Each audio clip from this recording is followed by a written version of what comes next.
समाज तो आज भी इकट्ठा होने को तैयार, लेकिन हमारे नेता नालायक हैं।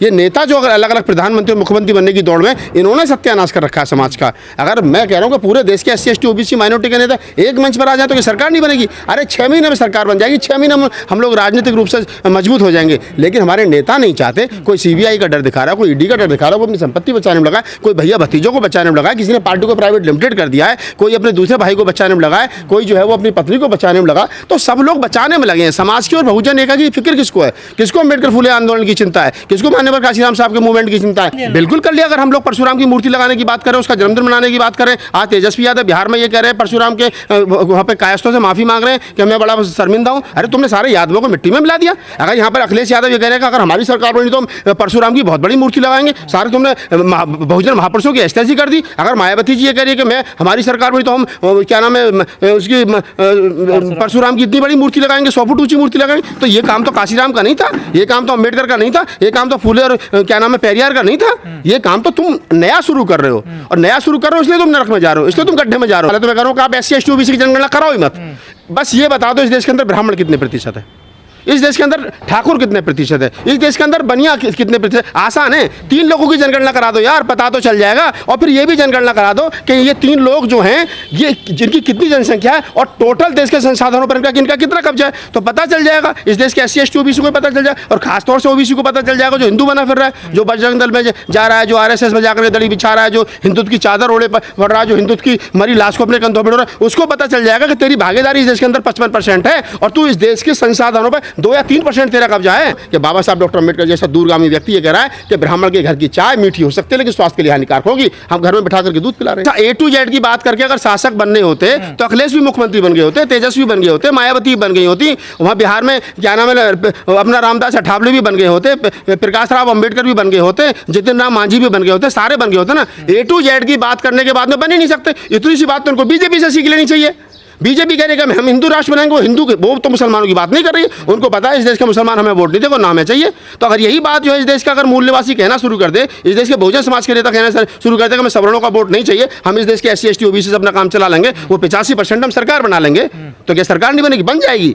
लेकिन हम लोग हमारे बहुजन नेता जो हैं उनकी मति मारी गई है, वो गलत रास्ते पर जा रहे हैं। बाबा साहब डॉक्टर अम्बेडकर इस देश के 85% बहुजन समाज के नेता थे, मान्यवर साहब काशीराम 85% बहुजन समाज के नेता थे, चौधरी चरण सिंह गरीबों के किसानों के नेता थे, जाटों के नेता नहीं थे, लेकिन उनका लड़का जाटों का नेता हो गया, उनका पोता जाटों का नेता हो गया, जयंत चौधरी। मायावती बहुजन समाज की राजनीति शुरू करी थी 85% से, लेकिन वर्तमान समय वो चमारों की नेता बनकर के रहेगी, और वो स्वीकार कर रही है इस बात को कि मुझे मेरे समाज ने तो वोट दिया है। जो सपना हमारे पुरखों ने देखा था, फूले ने, कबीर ने, नानक ने, रैदास ने, अम्बेडकर ने, काशीराम ने जो सपना देखा था 85% बहुजन समाज का, वो बिखर गया है, वो टूट गया है, वो एकता जो थी वो टूट गई है।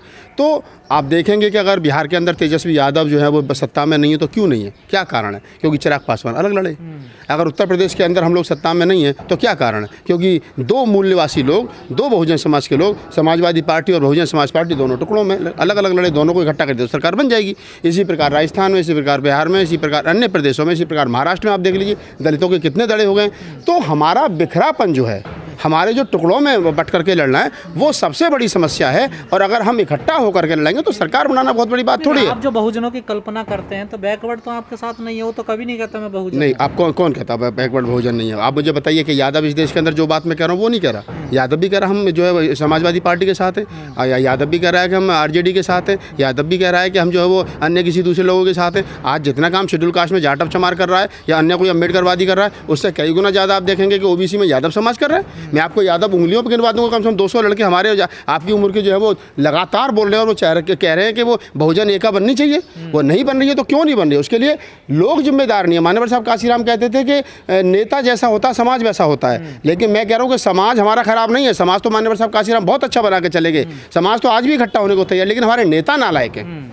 ये नेता जो अगर अलग अलग प्रधानमंत्री और मुख्यमंत्री बनने की दौड़ में, इन्होंने सत्यानाश कर रखा है समाज का। अगर मैं कह रहा हूँ कि पूरे देश के SC ST OBC माइनॉरिटी के नेता एक मंच पर आ जाए तो ये सरकार नहीं बनेगी। अरे 6 महीने में सरकार बन जाएगी, 6 महीने में हम लोग राजनीतिक रूप से मजबूत हो जाएंगे। लेकिन हमारे नेता नहीं चाहते। कोई CBI का डर दिखा रहा है, कोई ED का डर दिखा रहा है, वो अपनी संपत्ति बचाने में लगा है, कोई भैया भतीजों को बचाने में लगा है, किसी ने पार्टी को प्राइवेट लिमिटेड कर दिया है, कोई अपने दूसरे भाई को बचाने में लगा है, कोई जो है वो अपनी पत्नी को बचाने में लगा। तो सब लोग बचाने में लगे हैं। समाज की और बहुजन एकता की फिक्र किसको है? किसको अम्बेडकर फुले आंदोलन की चिंता है? किसको मान्यवर पर काशीराम साहब के मूवमेंट की चिंता है? किसको क्या नाम है डॉक्टर अम्बेडकर के मूवमेंट की चिंता किसको? ये तो मैं और आप लोग हैं, पागल किस्म के लोगों से बोले जा रहे हैं बेमतलब। बैकवर्ड के 2-4 नेता नजर आ रहे हैं, लेकिन SC ST का नेता नजर नहीं आ रहा कोई भी। नहीं देखिए, SC ST की जहाँ तक अगर हम बात करें तो जब तक हमारे SC ST के जो नेता है वो हिंदुत्व का चेहरा उतार करके नहीं फेंकेंगे।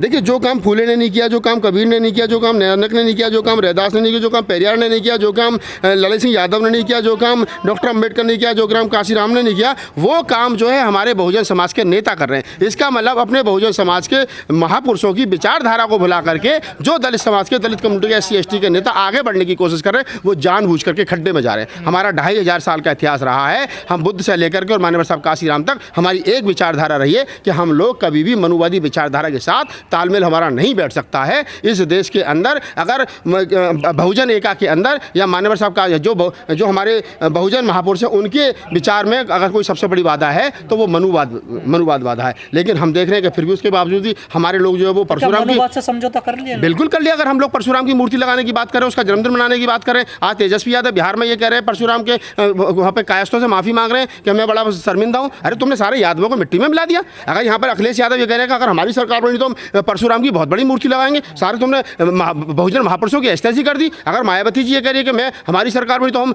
क्या नाम है उसकी परशुराम की इतनी बड़ी मूर्ति लगाएंगे, 100 फुट ऊंची मूर्ति लगाएंगे, तो ये काम तो काशीराम का नहीं था, ये काम तो अम्बेडकर का नहीं था, ये काम तो फूले और क्या नाम है पेरियार का नहीं था। ये काम तो तुम नया शुरू कर रहे हो, और नया शुरू कर रहे हो इसलिए तुम नरक में जा रहे हो, इसलिए तुम गड्ढे में जा रहे हो। और जातीय जनगणना की बात भी कर रहे हैं ना। नहीं, जातीय जनगणना की बात करो, हम तो पहले दिन से कह रहे हैं जातीय जनगणना होनी चाहिए, लेकिन कौन लोग हैं? अगर तेजस्वी यादव ने आवाज उठाई कि जातीय जनगणना होनी चाहिए तो क्या अखिलेश यादव को नहीं बोलना चाहिए? क्या रामदास अठावले को नहीं बोलना चाहिए? क्या प्रकाश राव अम्बेडकर को नहीं बोलना चाहिए? क्या बहन जी को नहीं बोलना चाहिए?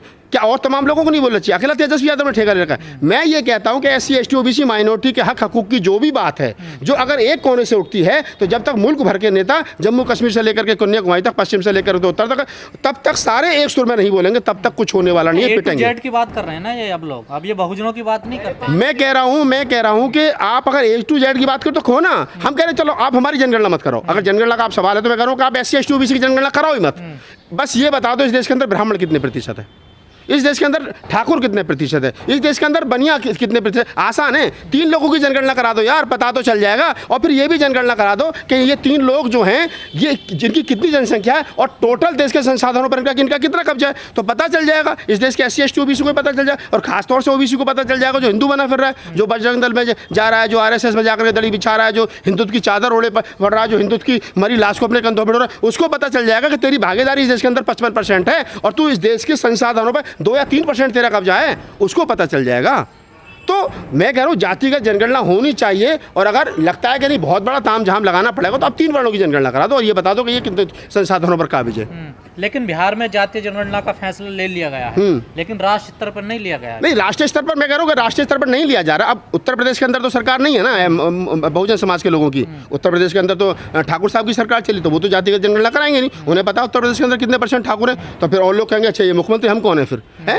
आज आप देखिए कि जहाँ जहाँ बहुजन समाज के लोगों की SC तैयार हो गए बिहार में। नीतीश मौर्य साहब है उत्तर प्रदेश में। डिप्टी CM को कौन पूछ रहा है? वो खुद अपना चुनाव हार गए, उसके बावजूद उन पर एहसान कर दिया। बीजेपी ने उनको बता दिया कि तुम्हारी औकात तो ये कि तुम चुनाव हार गए, लेकिन हमारा एहसान है कि हमने तुमको डिप्टी CM बना दिया। जिस आदमी को मुख्यमंत्री के बराबर में बैठने के लिए स्टूल मिलता हो, कुर्सी के बराबर, क्या वजूद है उसका? बाबा साहब डॉक्टर अम्बेडकर कहते थे, एक बार पंडित दीनदयाल उपाध्याय ने उनसे कहा कि डॉक्टर साहब कभी हमारे घर पर भी आकर के चाय पीजिए, तो तब बाबा साहब ने कहा था कि ब्राह्मणों की चाय मीठी होती है लेकिन स्वास्थ्य के लिए हानिकारक होती है। हमें समझना चाहिए अपने पुरखों से, हमें मानना चाहिए, अपना पढ़ना चाहिए पुरखों को कि बाबा साहब डॉक्टर अम्बेडकर जैसा दूरगामी व्यक्ति ये कह रहा है कि ब्राह्मण के घर की चाय मीठी हो सकती है लेकिन स्वास्थ्य के लिए हानिकारक होगी। हम घर में बिठा करके दूध पिला रहे हैं, हम अपनी पार्टी को राष्ट्रीय महासचिव बना रहे हैं, हम अपनी पार्टी में उनको मुख्य धारा में ला करके शामिल कर रहे हैं, और हम उम्मीद कर रहे हैं कि ये पुष्पमित्र संघ शामिल नहीं होगा, ये पुष्पमित्र संघ की तरह भरतरथ की हत्या नहीं करेगा। तो ये कैसे कह सकते हो आप? कभी भी आदमी अपने जो उसके ब्लड में चीज़ है उनको नहीं भूलता है। जब आदमी फूले अम्बेडकर को पढ़ लेता तो बोलना शुरू कर देता। हमारे लोगों को से दिक्कत क्या? उन लोगों को दलित तो बहुत सारे हैं, रोज जय श्री राम का नारा लगा रहे हैं, रोज संघ की शाखाओं में जा रहे हैं। मैं अकेले OBC को क्यों कहूँ, सबसे कह रहा हूँ मैं। तो ये समस्या है कि वो दलित जिसने डॉक्टर अम्बेडकर को, फूले को, ललित सिंह यादव को, पेरियार को और नहीं पढ़ा है, वो हमारे किसी काम का नहीं है। हमारे लिए वो काम का है, चाहे OBC है चाहे दलित है, जिसने फूले अम्बेडकर आंदोलन को पढ़ लिया, जिसने ललित सिंह यादव को पढ़ लिया, पेरियार को पढ़ लिया, कबीर को पढ़ लिया, नानक रैदास को पढ़ लिया, बुद्ध को पढ़ लिया, अम्बेडकर काशीराम को पढ़ लिया, वो हमारे काम का है। और बाकी तो सारे लोग, बहुत सारे लोग हैं, हमसे कहते हैं तो पागल हो। महापुरुष एक सूत्र देकर गए बहुजनों का, लेकिन आजकल के जो बहुजन नेता है वो A to Z की बात कर रहे हैं साहब। मैं वही तो कह रहा हूँ कि आप A to Z की बात करो यार, कोई मना थोड़ी कर रहा है। हम भी बसपा का प्रचार कर रहे थे, हम भी बहन जी से मिलकर के आए, हम भी सतीश चंद्र मिश्रा से मिलकर के आए। हमारा विरोध किसी जाति से नहीं है, मेरा विरोध ब्राह्मण से नहीं है। अगर इस देश का सारा ब्राह्मण बुद्धिस्ट बन जाए तो मुझे क्या दिक्कत है, बताओ ना।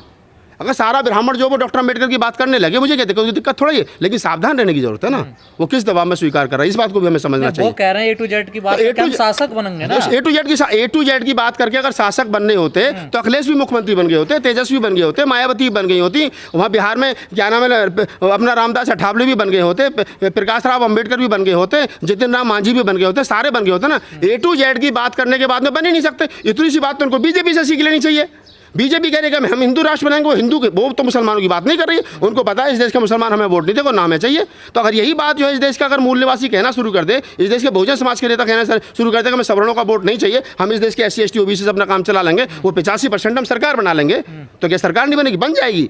लेकिन हम लोग, हमारे बहुजन नेता जो हैं, उनकी विचार, उनकी मति मारी गई है, वो गलत रास्ते पर जा रहे हैं। लेकिन SC ST की समाज की अब नजर में कोई नेता नहीं आ रहा, किस पे विश्वास करे, किसकी तरफ देखे? वो नहीं, विश्वास करने के लिए नए लड़के आ रहे हैं। तेजस्वी यादव है, अब अखिलेश यादव को, मैं तो अखिलेश यादव से भी एक आध बार मुलाकात हुई, हमने तो हमेशा कहा है कि आप एक जाति के नेता मत बनिए। मान्यवर साहब काशीराम चमारों के नेता नहीं थे, बाबा साहब डॉक्टर अम्बेडकर महारों के नेता नहीं थे।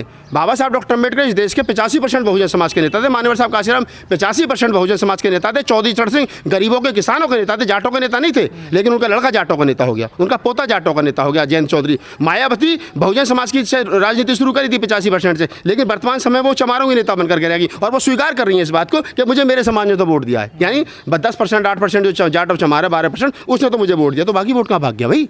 इस पर भी तो विचार करो, इस पर भी तो चिंतन मनन करो। उसने वोट क्यों नहीं दिया आपको?